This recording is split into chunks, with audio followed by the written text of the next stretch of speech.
So it's a great opportunity to welcome Bobby Berg to Voice on Fire. Thank you, anybody who takes the time to tune in to watch and listen. I would love to introduce you to Bobby Berg. Now, Bobby's out of Alaska, so Anchorage, Alaska. And Bobby's the first person that I'm interviewing in the Voice on Fire series. Now, for those of you who may not be familiar with what I'm doing, this is an opportunity for me to share the messages of other people who are making a difference somewhere globally. So in this case, Bobby's out of Alaska. Anybody that I interview could be anywhere in the world. So that's what's so exciting about this. Change makers, difference makers, and life influencers, people that are out there creating, founding, curating, and making the world a better place. And Bobby's actually involved in a really interesting area to do with the students of the world. Now, I'd love to share with you more about that, and I'm going to throw it over to Bobby. Bobby, tell the world a little bit more about what you're doing. So currently I'm based out of Anchorage, Alaska. I'm currently focusing on talking to students in the inner city. So mainly in really impoverished areas, school systems where their materials aren't really quite up to date. There aren't enough staff members to really give students the individualized attention that they need. Because I remember growing up, I always found it, I grew up in a great, wonderful school district. I mean, one of the top 10 in the state that I was living in, couldn't have asked for more. But some of my friends didn't. And we would always compare notes like, hey, here's what we're doing. And they'd always go, you have the materials for that? Wow. And it always shocked me. I was like, wow. I never noticed that would make such a difference. And what I've been finding as I've grown up and I've gotten older is that the students in the inner city oftentimes get overlooked completely. And not just by their parents or the school district, but by politicians, by everyone, because it's not something that if you're not in it, most people think about. So for the 2019-2020 school year, I made it a mission of mine to impact 1,000 students in a positive manner academically. And wow. That's really been where the focus of my entire professional speaking has gone for this year. And this coronavirus has kind of put a halt on some of that, but we're working around it pretty well. Yeah, absolutely. Yeah, we almost can't have this conversation without mentioning good old COVID-19. It's just been such a wake-up call to the entire world. And you know, here I am in Melbourne, Australia, and there you are in Anchorage, Alaska, and we're both talking about the same thing because it really doesn't matter where you are in the world, it's having an impact. And I think that's partly what drove me to want to create an opportunity to speak with people anywhere around the world about the missions that they have, because we're entering into a new age. And I think we're all learning that we need to be a lot more compassionate and connected with our fellow human beings. And so this is what my mission's driven by, is to have massive global impact. And that means that let's be connected. Now you're speaking about the students, if I understand, that are in your immediate district or within the city regions that you have access to. Is there any likelihood that you would take something like what you're doing to a global platform or to anywhere around the world where you feel that could have impact? Absolutely, 100%. So recently I gave a talk out in North Royalton, Ohio, which is the district that I went to school in growing up. But I'm very much willing to travel wherever an opportunity comes, because it's not just in my local area. It's everywhere. You know, you look at Seattle and there are hundreds of schools, not hundreds, there are hundreds of students in various school districts that need help. If you look at Arizona, if you look at Texas, if you look at Florida, it's not even just here in the US. This is a global issue. And the thing that really gets me is a lot of people look at these students as though they're not smart.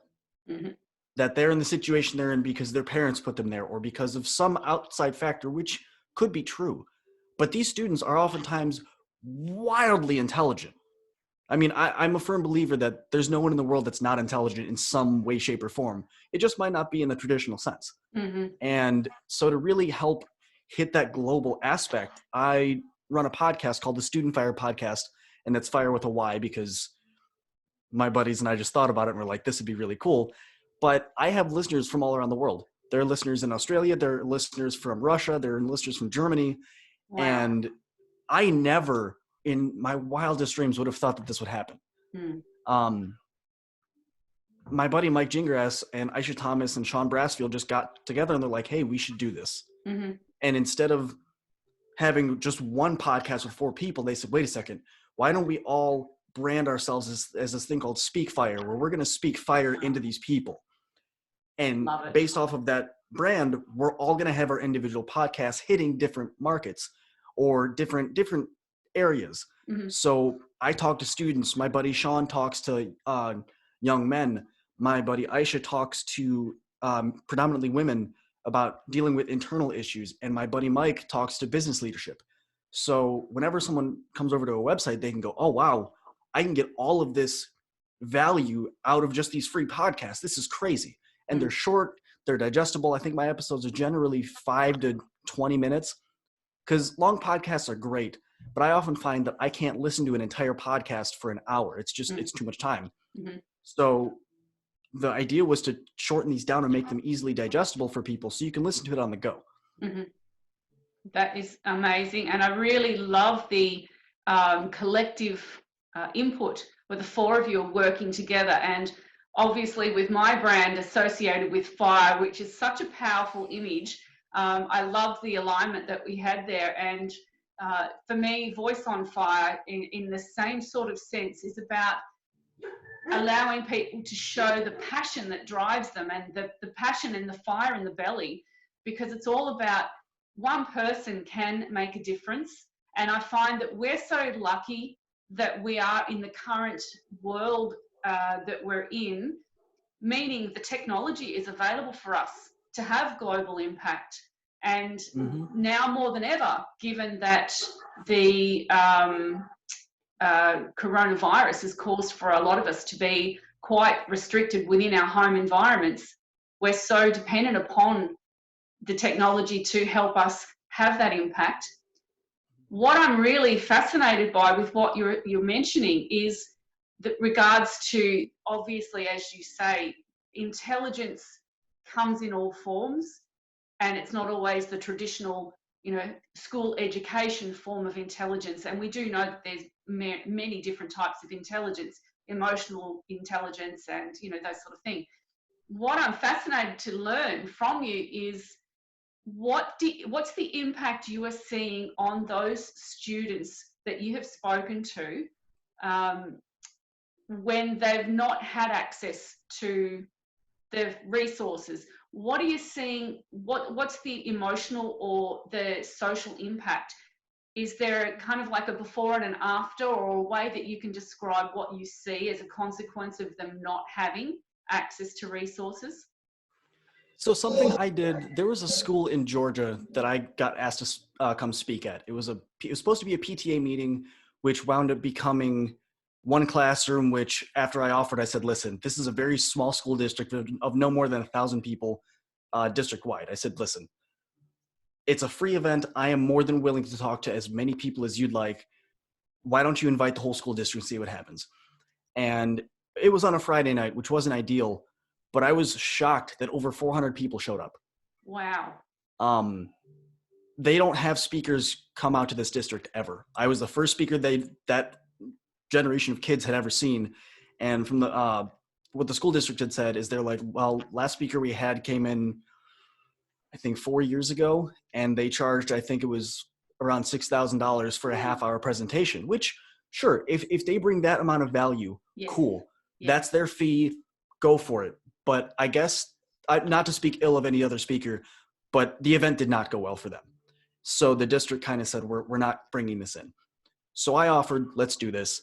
The talk was supposed to be a half hour long. It wound up being 2 hours, which was an hour of me speaking and then an hour Q&A session. Wow. And I start every talk off the exact same way. I'll walk up and get a feel for the room, either with usually with students, it's an informal survey of, how are you feeling? How are things at home? Do you feel good or bad today? Depending on the grades. I'll change how I phrase it, but it's something along those lines. Mm-hmm. And then at the end of the talk, I'll give them the exact same thing and have them fill it out again. And the results are drastically different. The talk that I gave in Georgia, I did it verbally, and I said, all right, let's get a show of hands. Who's feeling good today? And I got probably 6. I said, who's feeling really stressed? I got about 20. I said, who feels like the weight of the world is really just on your shoulders and you can't shake it? And every hand in the room went up. And I said, okay. Wow. Okay. And then, which was weird because I pivoted from I was going to talk about bullying. I was going to talk about really coming together as a community. And although I did touch on those points, I started talking about how it's okay to talk about your feelings. And by the end of the talk, I said, okay, who's really feeling hopeful right now? Every hand went up. I said, okay, who's feeling a little down still? And there were still some hands, but I said, see, you paid attention during the whole talk, because it wasn't just, oh, he said something inspiring, cool, I'm going to put my hand up for the positive stuff. It was, I'm aware that I'm still feeling not great, but I can accept that. I'm going to raise my hand, which was the whole point. Mm-hmm. And it's, for a lot of kids in the inner city, they don't talk about their feelings. You're seen as weak if you say you're not feeling good. You're seen as less than if you're saying I'm feeling anxious or I'm feeling depressed. You have to act hard. You have to act tough all the time. And that's not good for anybody. No. So I really make it a point with these students to let them know, hey, you have to feel how you feel. It's okay. Like, this culture that you're living in is not the real world. It's your current world, but it is not how the rest of the world is. And for a lot of them, I get countless texts and emails and DMs on Instagram and reviews on my podcast where they'll say, hey, you came and spoke to my school, and I want to say thank you because I didn't know it was okay. You're the first person in years to tell me, hey, my feelings are valid. And that starts the conversation. Yeah. And I found that's been the most rewarding thing of doing this completely. Absolutely. Wow, that is amazing, Bobby. I'm so impressed. I found myself just nodding along and shaking my head and feeling the pain that I know comes from feeling, firstly, that you're not heard, that you're not allowed to say how you really feel for fear of, some sort of recrimination verbally from somebody who probably will end up bullying you. And even the silent bullying, which is not the words or the actions, but being ignored and purposefully being ignored as a form of bullying. I've experienced that myself as a young person growing up, and even in the adult world, it can get pretty ugly. And I find the most important thing that a lot of people say to me and that I've learned is we need to feel heard and validated. And you've echoed that. So, I'm interested to hear what it is that you do as a form of a follow-up with any of the students. Do you find that you have any sort of steps in place to help any of the students that may reach out to contact you, or do you have a way of guiding them towards getting those resources that they need? What's your action there? So oftentimes I will first send them right to my podcast and say, hey, I don't know if you like listening to podcasts, but you seem to like listening to me talk. If you found value in it, I have hours of content that you can check out to get a little bit more narrowed information specific, not for you, but for what issue you might be going through. Check out my podcast. Recently, one of my speaking coaches suggested that I start coaching. Mm-hmm. I used to be a band director. I've coached multiple sports, be it track, mixed martial arts, jiu-jitsu. I love coaching. Mm-hmm. And I just never thought to put 2 and 2 together. I'm like, well, okay, might as well. And one of the students that I spoke to recently reached out to me and she said, hey, I really loved your talk. It really echoed and resonated with me. I would love to work with you. And I said, okay, I can't promise you're going to like this because I'm going to ask you to do some things they're hard. And the student's in 5th grade, and I'm asking her to do things that adults have trouble doing. Because I don't do the typical, oh, how are you doing? Oh, great. Oh, cool. No. Like when I ask somebody, how are you doing? I know in American culture, we do this a lot where a typical conversation starter is, oh, how are you doing? And in America, we like genuinely want to know how you're doing just to hold conversation. In Germany, that's a very odd thing because you don't get that personal for no reason. Mm-hmm. And with this student, I was like, no, if I ask you how you're doing, I want an honest answer. I want to know if you're not doing well. Because if I have plans of we're going to do all these high energy things, yet your energy stores are at empty, we're gonna butt heads on this. And that wastes both of our time. Mm-hmm. And I found it's been so rewarding getting to coach because they need that guidance. And I remember growing up, I needed that guidance. And I was like, wait a second, just be there. So I've recently opened my coaching to students. It's been odd because some of the parents are uncomfortable with it. Not because because I'm a complete stranger to them, which is completely understandable, but it's more so because they don't know how to pay me. I've had multiple parents say, hey, I would love for my student to work with you, but I can't cover your speaking fee. I'm like, wait. Did I ask if you had money or did I ask if I could help your student? There's a difference here. If I was asking you for money, I would have straight up said, hey, here's my fee. That's not what I asked. It's like when your friend says, hey, do you want to go get dinner with me? And you say, oh, I don't have money. That's not what they asked. They asked you if you wanted to get dinner with them. That's completely different. And I find that's a big issue that's happening. Now, granted, I very much think people should get paid for their services where payment is due. Sure. But especially with this global pandemic going around, how different would the world be if we stopped worrying about how big your wallet's getting and we started focusing a little bit more on how full does your heart feel? How full and satisfied do you feel as a person, right? So I've currently opened my coaching up for free for any student that wants it. That's anyone that's like, hey, and this is ranging from, middle schoolers all the way up to graduate students. I don't care. I've had multiple people that are like, oh, I really need some guidance here. I'm like, cool, let's work together. If you need that personalized one-on-one attention, let's do it. I'm not worried about getting paid for this. That we can worry about that later. Paychecks are going to come and go. You feeling better? Priceless. That we don't know how much time we have on that one, right? Yeah, 100%. That is, I so hear what you're saying. And that whole experience of, checking in with people to start with and getting that sense of, is someone really okay? Like we in Australia have a tendency to say, and I'll give you the best Aussie accent that I've got. It's like, oh, hey, go, mate. And it's like, we don't really, and I speak warmly of my fellow Australian counterparts who are, I love being Australian, but there are times when I find that we can put on that she'll be right, mate attitude, and it's not. And unless we are okay saying, you know what, I'm really not okay, how are we ever going to accept that sometimes the heart is not full, the heart is not okay, the center of ourselves is not feeling like how we think the outside world thinks it is. And there's a disconnect. We have this intensity of our own emotions, but unless we get some sort of feedback from the outside world that says, hey, yeah, I have those feelings too, we don't know that our feelings are normal.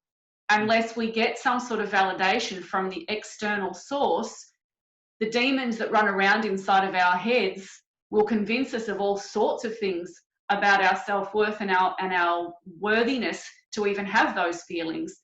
So it's really important. And as I love how you were talking earlier about giving, someone that's at such an early age these really tough challenges that adults might not want to take on. And it's really important for us to recognize that a lot of the time the adults won't take them on because back then when they were young people, there wasn't that validation. They weren't heard. And so they've suppressed everything so much that the idea of taking on a challenge that peels away some of that BS layering that's there is just overwhelming. And like you, I'm very much in terms of the coaching that I do, I'm very much about there's no fluffy pink unicorns in my world. It's all about tough love. There's no sugarcoating. There's no BS about this. You're too valuable to do fluffy pink unicorns. We'll get those fluffy pink unicorns at the end, but you've got to go through the tough love first.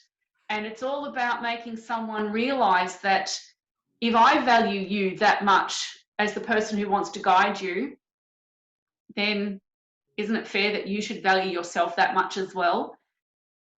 And I think that is something that you and I have perhaps some parallels going on there. And I'm interested, you mentioned some very amazing things that you've been doing. And I wonder, have you seen a difference in terms of your particular school area? Has there been any sort of measurable change that shows that when those various emotional resources are available, grades improve? Is there any sort of work you've done there, or is that something that's ahead of you? So that's very much ahead of me, but it's also happening in small, more contained areas. I have 2 students that I'm working with here in Anchorage, and they very much, one of them is a very book smart student. She loves school. She's not a straight A student by any means, but she gets very good grades. I mean, I think lowest grade I've seen her get is a B-, and that was shocking. She'd never gotten that before and didn't know what to do. And then on the flip side, I have another student that I'm working with where his grades are awful. Like, I'm not going to try. His grades are bad. He hates being in school because he doesn't understand why he needs to read To Kill a Mockingbird. He doesn't understand why he needs to figure out the quadratic formula for the 9th day in a row. And now that they're at home doing a lot of this work, via Zoom, via whatever, it's even worse because what's literally at your fingertips, your video games, your programming modules, your everything that you do on a computer, and you're asking them, don't touch that, don't even look at it, stay focused on school.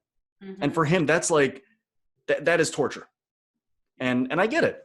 But for him, we do daily check-ins where I'm like, all right, what happened in school? Do you want to talk about it? And every time he's like, I don't get it. I do the work. My teachers just don't like me. And I'm like, well, that's not true. That's not true. Your teachers like you. They might not like what you do, but they like you.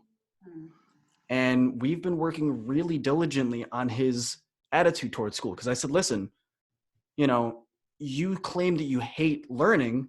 However, for instance, the other day I said, well, there's this philosophy concept that I'm trying to think about. I don't really know what it's called, but here's kind of what it is. And what I was explaining to him was Utilitarian Calculus. It's that classic study of trains going down a road or down a railroad. And on this side, you have a baby. And on this side, you have 5 random people that you don't know. You know the baby. You have to pull the lever either left or right to take out either side. What do you pick? Now, there's no correct answer. It's a moral dilemma. And I said that to him the other day. I was like, that's the concept of it. I just don't know what it's called. He went home and read a 100-page dissertation on utilitarian calculus and brought it to me the next morning. And I was like, that was my philosophy professor that wrote that. I don't know how he found that because it's in an archive in like 4 libraries. I was like, how did you? Wait a second. And it clicked. I was like, so you just need to learn something you're interested in. Yes. You need to have a reason behind why you're learning, not just because the school tells you to. But we had a discussion about utilitarian calculus for the next hour. That was our whole meeting. And I was like, I want you to understand something right now. Your attitude completely shifted because you found your why as to why you do this. Yes. Whereas on the flip side with my other student, she doesn't care. She's just like, I just love learning. And with both of them, I've been pushing them like, you need to figure out what it is for you that you value. You need to find out A, how you learn, B, what you enjoy learning about, and C, why your attitude changes on this. Something my coach, Dr. Eric Thomas, has really, really been pushing in schools is he's been having students take a DISC assessment which is Yes, I very love similar the to, okay, profiling. Yep. yes. So he's having students take that and having teachers take it. And then based off of how the whole team scores, Perfect. the teachers can then Mm-hmm. tailor their lessons, their everything off of that to hit. Now, granted, you're not going to hit every student, but you're, in the research he's done, their likelihood of success like quadruples. Wow. Because the students understand, you know, you're not trying to take someone that's super people-y and you're a really big people person and put them in a small box and say, sit here and don't move. Mm-hmm. That doesn't make sense. And I'm doing the same with my students that I'm working with. I've had them both take DISC assessments. I've had them both take tests on how they learn. Mm-hmm. And I then present this to their teachers and I'm like, listen, I know that you love teaching language arts, but for this kid over here, he's not going to follow you unless you're going to have to change it up a little bit. And maybe that involves some individualized attention, but as a teacher, that's kind of your job. I'm not telling you how to do your job. I'm trying to help you in your classroom. I'm trying to make this easier for everyone. Yeah. So yeah, that's what I've been doing with that a lot. And it's been, it's been helpful. I mean, there have been bumps in the road as I've been doing this because I'm figuring out as I go, but it's been very beneficial for the students. I absolutely love the reference that you made to the DISC profiling. I've had a long association with DISC in itself as a profiling method. My background is in psychiatric nursing way back many decades ago. And oh, wow. Yeah, and as a consequence, one of the things I had to learn was a lot to do with the psychology, the sociology, and a lot to do with, and I furthered my own studies in regards to psychometric testing and personality profiling. And it's kind of like one of those little personal bents of mine. It's the thing I like. But the value in DISC profiling, I actually wrote an ebook not all that long ago that's publishable on my website as a downloadable, and it's a free download. And it's called The 7 Steps to Total Self-Assuredness. And the reason I wrote that is it's outlines my steps, the things that I did, and the way that I had to understand why was my confidence missing? Why did I not know how to be the better version of myself? What was missing throughout my world? And this was over the, many, many moons and understanding who I was and how I've become who I am. And so there's a couple of things that just resonated straight away with what you were saying. It's I've got one of the steps in the book is to undertake personality profiling, because you need to understand your personality. You need to know who you are. And the best way is to go through and do 2 or 3 different personality profiling assessments to find out just how do you make decisions and how do you think about the world and what ways do you see the world, so that you've got a better understanding of how to explain, if you have to, who you are to other people and express yourself so that you can say, oh, I realise I actually don't like being in a big room full of a lot of people. I'm a more of a C and more of a person who likes to hide in the corner. So when the C component of the profile is someone who's not necessarily people orientated. They like facts, figures, and keeping things in order and structured and following directions, but they don't like a lot of people contact. So when you even understand those little nuances about a personality, it really helps when somebody knows that about themselves to be able to explain, well, this is the kind of personality they am. And it resonates with something that was my experience growing up. I had a lot of difficulty explaining the way I liked to learn. And for me, that was important. It was so important. And that, I noticed, was not something that was of any value or interest to my educators at the time. So the different teachers that I had absolutely no interest in the way I liked to learn. So I often got into trouble when I was trying to say, but I like to learn this way. And it's like, well, that's not how we're teaching it. And so I missed out on, and I love your reaction, because that's exactly how I feel all these years later. It's like, if only. Now, I don't hold any ill toward those educators. It was just the way things were at the time. But I'm a very strong believer in, once you understand who you are and you've got that validation externally saying, well, if I feel this way and other people are saying, hey, I feel that way too, it's okay, then you have a much greater trajectory towards achieving a purpose and a mission, and also being able to then even guide your own self-education. So How does that resonate with you, the concept of self-education? Do you find you have students that then become more interested? It sounds like your calculus students certainly went down that pathway. Mm-hmm. I'm a very, very big proponent of self-education. I've never thought that education can only happen in the classroom. Actually, I really disliked learning in the classroom because oftentimes the concepts that were taught, I would get them, but I was like, wait a second, I don't really care about this. Like, nothing against my teachers, but I don't care about math this much. I really don't. What I really care about is helping other people understand it. So I was that kid, especially in my like my high school math class. I would sit there and completely lock in with what was being taught, and then walk around and move seats to help other students that I could tell were falling behind. Yeah. And my teachers would always ask, they're like, why are you like this? Why do you do that? And I was like, because I remember what it's like to be in their seat. And you guys just overlook it completely. You don't mean to. You have 7 classrooms that you're trying to run at the same time with completely different subjects, which accounts to how many students. You're stressed. I get it. So I'm trying to help you guys out a little bit. And then in college, with the way my major worked out, I didn't have enough room in my schedule, even if I wanted to take all the classes I wanted, as I'm sure many college students will tell you. So I figured, well, I don't really need a class on this. The professors are right across the street. Why can't I just go to their office hours and say, hey, I know you wrote your dissertation, or, you got your master's in philosophy in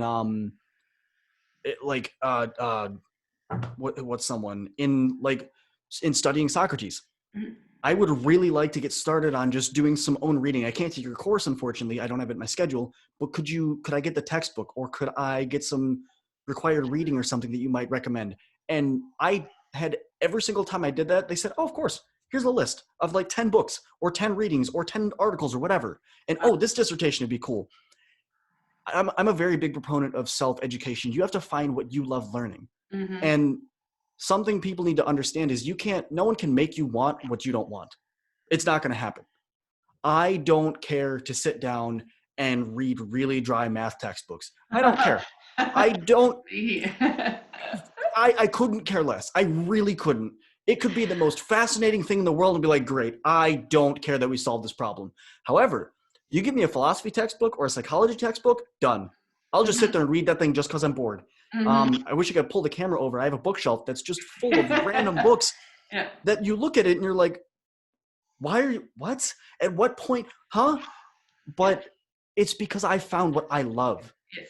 Like, I found what really, really awakens that inner you, and you're like, yeah, I'm not stupid. Wait a second. Like, it's not that I don't understand what they're saying. I just don't care about that. And this is what I do care about.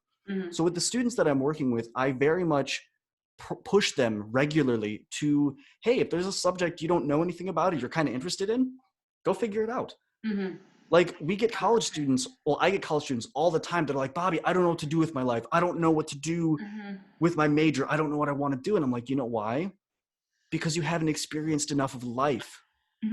At 18 years old, we're asking you to take out what could potentially be hundreds of thousands of dollars of money that you can't even wrap your head around how much money that is, and say, find what you love doing. Most of these kids have hardly even had a fast food job, let alone experienced a plethora of different employment opportunities to figure out, oh, I really love writing, or, oh, I really want to be a mechanic. Like, they've just never put themselves in that position. So something I push a lot in my speaking is you need to try stuff a lot. So you can you don't need a classroom to be educated. Take it upon yourself to figure that out. Yep. 100%. There's 2 things that came to mind as you were speaking that I echoed so well with me was, like you, I used to be the person that would help other students. And I specifically remember a particular teacher whose name I won't mention in case he happens to watch this, who criticised me in my student report for always helping other students, to my own detriment, apparently. Now, interestingly, I still remember that because I still have that emotion locked in me, and I laugh about it because it's actually like, well, you know what, it served me, didn't it? Because years later, one of the things, and again echoes something that you were saying, if my world had to be based around what I was required to learn and then what I chose to do as a first career path, I would today be working in a kitchen as a chef, probably making good money, but probably stressed, probably overweight, probably unhealthy, possibly working really long hours. Now, and I actually became an apprentice chef, and I completed my 4-year apprenticeship. So I qualified in that industry. So saying what I'm saying about what possibly could have happened over those intervening 30 odd years is very, very plausible. I may have ended up with all sorts of horrible health issues because you're forever cooking food that is not necessarily so healthy. It's stressful. And I know friends that are chefs at the moment who are finding that they wish they'd gotten out of the career years ago. So I look at that and I think, what was I doing back then?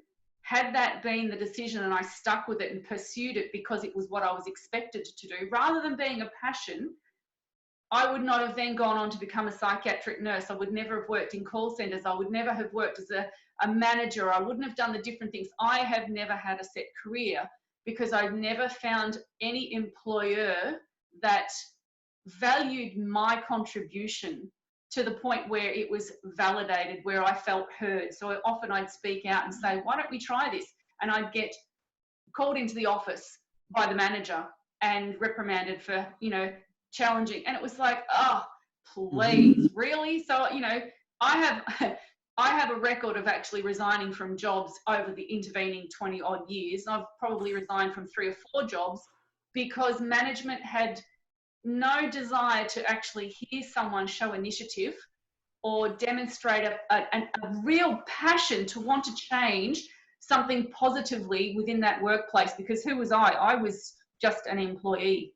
So that whole idea that if we just go about and do a job, it is just so unfulfilling. And it's really valuable that we are in the world, that we have so many choices. Obviously, the current circumstances in our world right now with COVID-19 might change a few things, but it opens up a lot of opportunities for some people as well.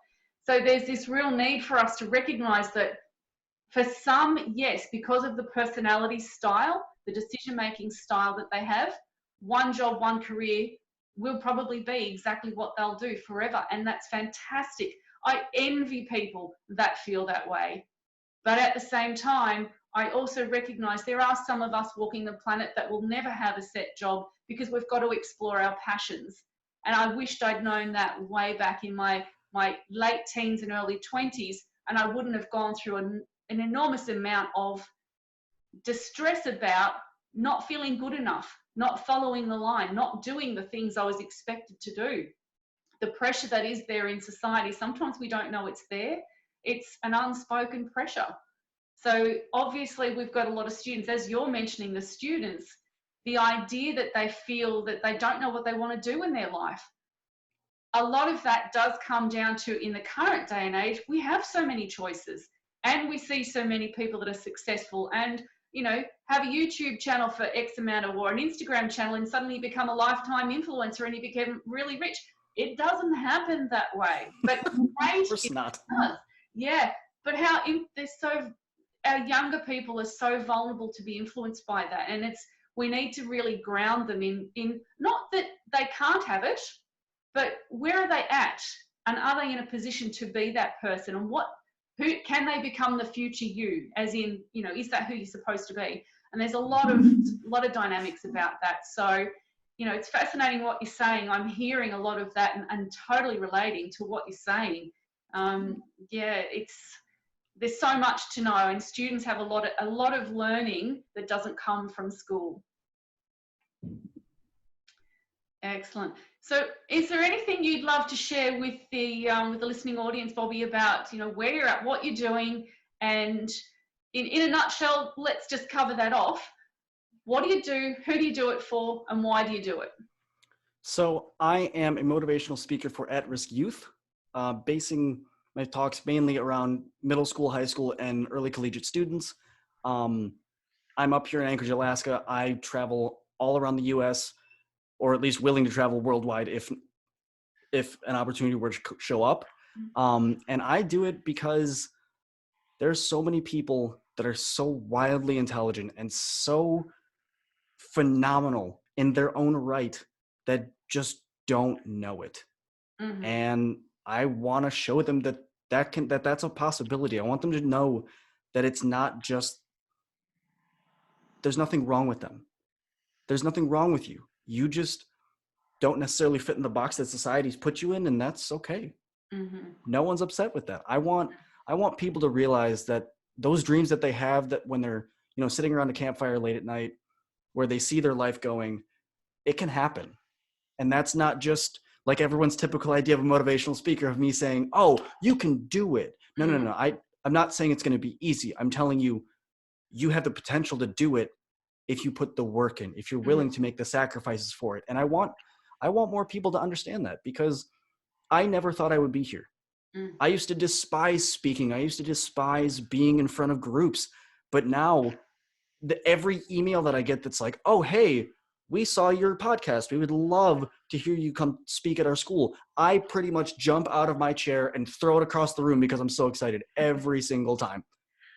And imagine if, you had a career where you loved waking up in the morning. You loved what you did. It's not this far off dream, y'all. It's there. You can have it. You just have to put the work in. Yeah, absolutely. And also, I think added to that is not only just putting that work in, which can sometimes be a lot of work, but it's also find and believe in yourself, but by virtue of having someone support you. Don't hesitate to reach out and get support. Even if it is a peer who does support you, or if it's it could be a college lecturer, or it could be, someone in your community, or it could be a coach. Whatever it is you need to do, reach out, get that support, because sometimes, really not sometimes, but just in life, we can't do it alone. And we need to get past that expectation that everyone has to survive and be tough and strong. Because, be tough and strong, but be tough and strong because you went to the dark place that was the hard place, and you faced up to those areas in yourself that are not okay, and they don't feel good, and they're not nice feelings. But be okay with that, because you're not alone, and reach out and get that support and be part of a community that gets you to find that inner fire, that inner grit. So, totally hear what you're saying. And so where can people find you, Bobby? If anyone wants to get in contact with you, what's your social media contact? What's the best way to find your podcast? Share that information. So I'm on most major social media platforms. If you want to reach out to me, you can find me on Instagram. It's just at Bobby Berg. It's all one word. It's all lowercase. I'm on Facebook. I'm on Twitter. I'm on YouTube. I'm on TikTok. There. And as far as the podcast goes, it's called the Student Fyre Podcast with Bobby Berg. You can't miss it because it's a really long title. But it's on all major podcasting platforms, Spotify, iHeartRadio, Apple Podcasts, Google Podcasts, Spreaker, all of them. And if you find that it's not on your favorite podcasting platform, reach out to me and let me know. I'll happily start uploading there. Because I'm very new to podcasting, so I don't know what platforms everyone uses. So just let me know. Yep, that's awesome. And what I'll do for anybody that watches this later, I'll have Bobby provide me with those details, and I'll have it loaded to the YouTube channel underneath this particular recording, so that if anyone's looking for that information, they can go back to the YouTube channel and find it, and they'll be able to chase you up from there. So that would be really cool if you could get that information to me after our finished. Absolutely. Perfect.